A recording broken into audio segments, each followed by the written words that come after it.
Ipinakilala sa simula ng movie ang isang magandang dalagita na si Gia. Kasama niya ang kanyang ama na si Lee. Matagal nang pumanaw ang kanyang ina at mula noon, si Lee na ang tumayong tatay at nanay ni Gia. Mag-isa niyang pinalaki at anak at di naman siya nagkulang. Pagkatapos mag-almusal, inihatid ni Lee sa school ang anak. Pinaalalahanan ni Lee ang anak na mag-aral ng mabuti para makakuha ng matataas na grades. May hiling ang dalaga sa kanyang ama, yun ay magkaroon ng alagang aso. Meron na kasing mga alagang aso ang kanyang mga kaibigan. Dumiretso si Lee sa kanyang trabaho. Pagkatapos ng klase ni Gia, naglaro sila ng mga kaibigan at hindi na malayang gabi na.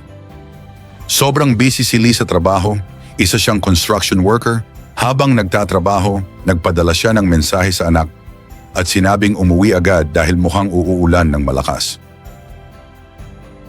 Nang mabasa ni Gia ang message ng ama, ay agad siyang lumabas sa funhouse at nagpahatid sa kanyang mga kaibigan sa istasyon ng tren. Pagdating sa istasyon, ay isa-isa na silang nagsiuwian at naiwan si Gia mag-isa. Dumilim ang kalangitan at di nagtagal ay bumuhos ang malakas na ulan. Samantala, natapos ni Lee ang kanyang trabaho at umuwi agad, inakala niya na nakuwi na ang anak at tiningnan niya ito sa kanyang kwarto, ngunit wala si Gia. Nag-alala si Lee at sinubukang tawagan ang anak ngunit unattended ang kanyang phone. Natarantay si Lee at sinubukan niyang tawagan ang mga kaibigan ng anak, ngunit sinabi nila na iniwan nila si Gia sa istasyon ng tren. Doon na sumama ang kutob ni Lee. Kinabukasan, may natagpo ang palutang-lutang na bangkay sa may ilog at ito ay isang katawan ng dalaga. Si Officer June at ang kanyang junior officer ay dumating sa crime scene para mag-imbestiga. Nang makita na ni Officer June, nakumpirma niya na isang dalaga ang nakabalot sa plastic. Habang sinusuri ni Officer June ang crime scene, dinesisyonan niya na ang bangkay ay nasa ilog ng hindi baba sa 34 na oras.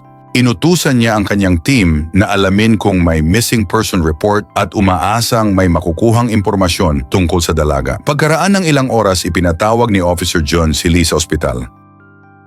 Pagdating ni Lee, nakita ang katawan ng anak na wala ng buhay.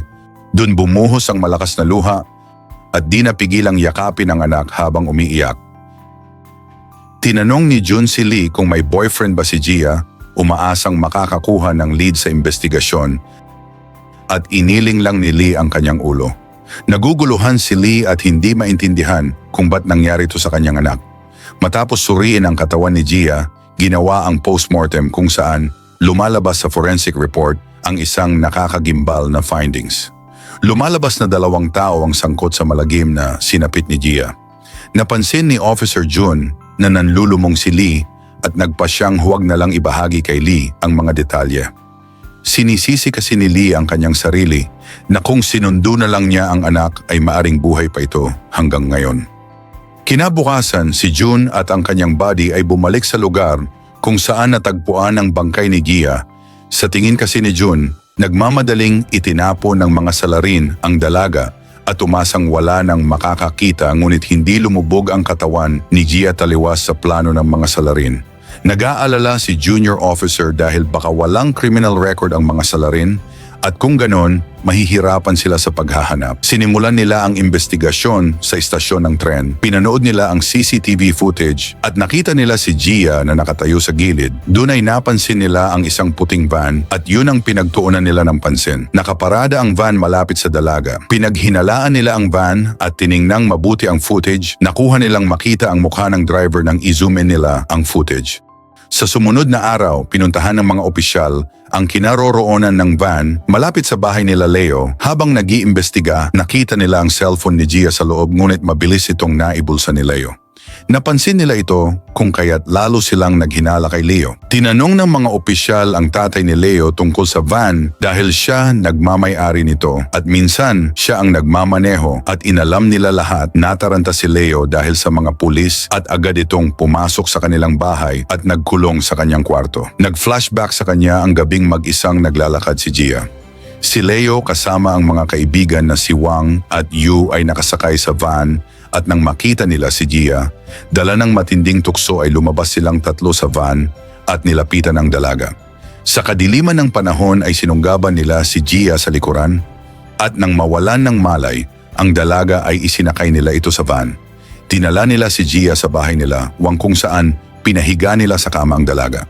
Sa mga oras na yon, nakatanggap ng tawag si Leo mula sa ama na sinabihan siyang ibalik ang van. Dahil nabahala si Leo ay naiwan niya si Gia sa kanyang dalawang kaibigan.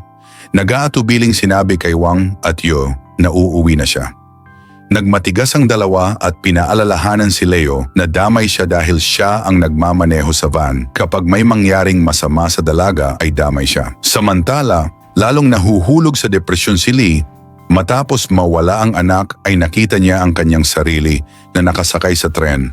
Parehas sa sinasakyan ni Gia sa kanyang huling paglalakbay. Sa kabilang banda, nakita ni Leo ang balita sa TV na ang laman ay patungkol sa pagkakatunton ng mga labi ni Gia sa ilog. Natakot si Leo at agad nakipagkita sa mga kaibigan at sinabi nila kay Leo na kung nabuhay si Gia ay tiyak na magsusumbong sa mga awtoridad at kaya nila pinatay ang dalaga para walang makaalam sa sekreto nila.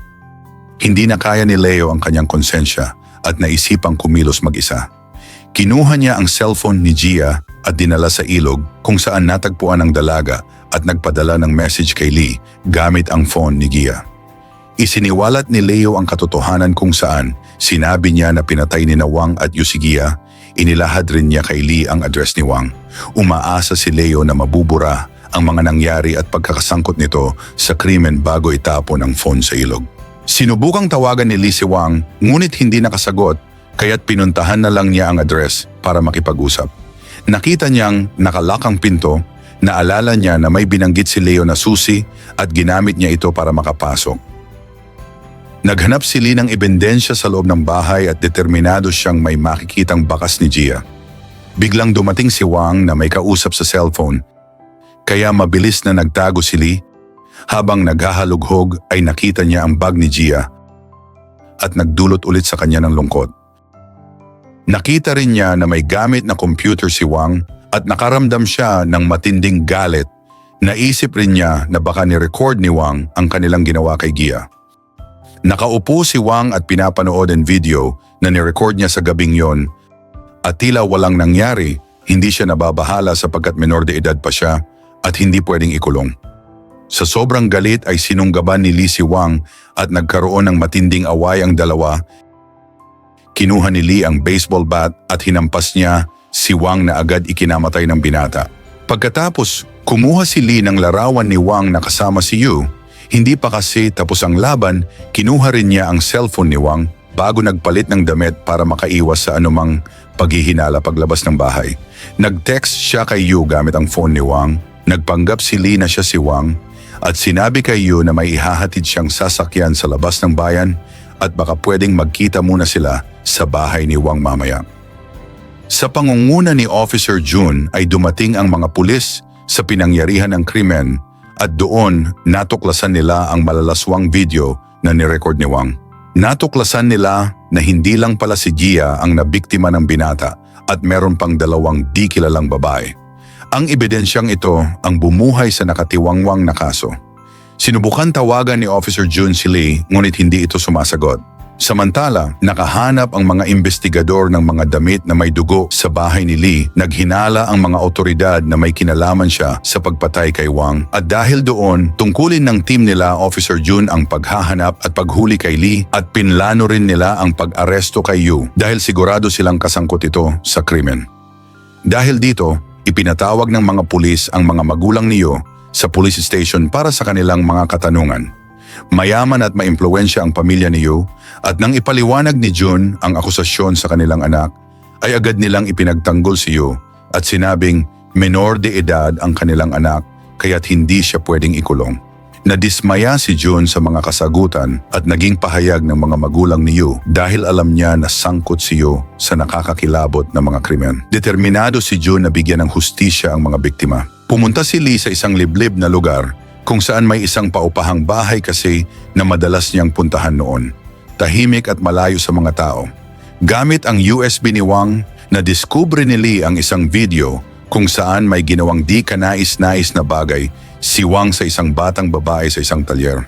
Sa pagkadesperado na maghigante, pinuntahan niya ang talyer Naabutan niya doon ang mekaniko ngunit tumangging magbigay ng pahayag at magsasalita lang siya kung bibigyan siya ng suhol. Nagalit si Lee at nakipagsuntukan sa mga tauhan sa talyer. Pinag-agawan nila ang baril at aksidenteng pumutok, tinamaan sa binti ang isang nagtatrabaho sa talyer. Sa huli, bumigay rin ang nasugatang mama at sinabi ang lokasyon kung saan madalas tumambay si Yu. Habang abala si Lee sa paghahanap kay Yu, naging headline sa balita ang kanyang mga ginagawang paghihigante. Nakilala siya ng may-ari ng inuupahang apartment. Nagpasya ang babae na tulungan si Lee. Palihim rin na pinanood ng babae ang mga video sa laptop para lubos na maintindihan ang ipinaglalaban ni Lee.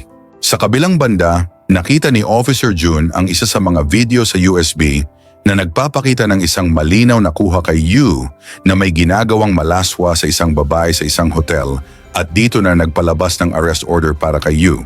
Samantala, sa pagkadesperado na makapaghigante ay pumunta si Lee sa abandonadong hotel. Sa tulong ng landlady niya, nagawa niyang umiwas sa mga pulis at tumambay sa hotel para hintayin si Yu. May dalang baril si Lee. Dumating ang mga pulis sa hotel ngunit wala doon si Yu. Sa halip na abutan nila ang isang takot na babae at sinabing tinorture siya ni Yu at nirecord ang pambababoy sa kanya. Tatawagan na sana ni Officer Jun ang mga magulang niya ngunit di pumayag ang dalaga.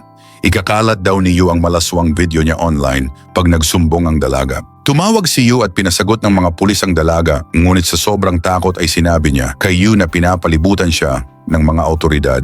Nataranta si Yu at binalak tumakas gamit ang kanyang motorsiklo, ngunit hindi niya alam na nakahanda at nag-aabang na si Lee sa kanya. Pinaputukan ni Lee ang motorsiklo at bumagsak si Yu sa lupa. Ngunit muling bumangon at tumakas sa malapi na kakahuyan. Nakita ni Officer Jun si Lee at nagmadaling tumakbo para hulihin ngunit nagawang tumakas ni Lee. Ang kasong ito ay malaking bagay kay Jun. Katibayan niya ito na madalas na nabibigo ang sistema ng hustisya. Samantala, tinawagan ni Yu si Leo para humingi ng pera at sinabihan si Leo na makipagkita sa kanya sa istasyon bukas. Kabadong sinabi ni Leo kay Yu na hindi siya ang nagsumbong sa mga pulis tungkol sa mga nangyari. Yun pala, sa mga oras na yon ay kakontsabo na ni Leo ang mga pulis at nakikinig sila sa usapan ng dalawa. Kinabukasan si Jun at ang iba pang opisyal ay nag-aabang at nakahanda na. Sa pagdating ni Yu, nandun rin si Lee na nakatago na may dalang baril at handang-handa sa kanyang paghihiganti. Dumating si Leo at binigyan ng pera si Yu.